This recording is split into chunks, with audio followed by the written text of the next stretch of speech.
भोलेनाथ की दया। कहानी। एक समय की बात है, हिमालय की पर्वतमालाओं में भगवान शिव, जिन्हें भोलेनाथ के नाम से भी जाना जाता है, अपने भक्तों के साथ निवास करते थे। भोलेनाथ अपनी सरलता और दया के लिए प्रसिद्ध थे।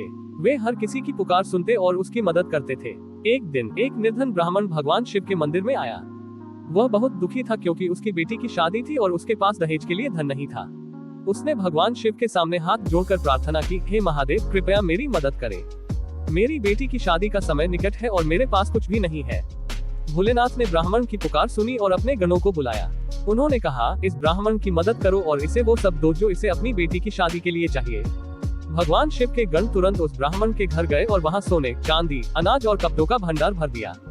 ब्राह्मण जब घर लौटा तो उसने देखा कि उसका घर धन धान्य से भर गया है। उसकी खुशी का ठिकाना नहीं रहा। उसने तुरंत भगवान शिव का धन्यवाद किया और अपनी बेटी की शादी धूमधाम से की। उसकी बेटी की शादी संपन्न होने के बाद ब्राह्मण ने भगवान शिव के प्रति अपनी कृतज्ञता व्यक्त की और सबको उनकी दया और कृपा के बारे में बताया।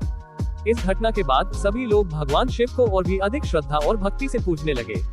नैतिक शिक्षा। भगवान शिव की कथा हमें ये सिखाती है कि सच्चे मन से की गई प्रार्थना और भक्ति कभी व्यर्थ नहीं जाती।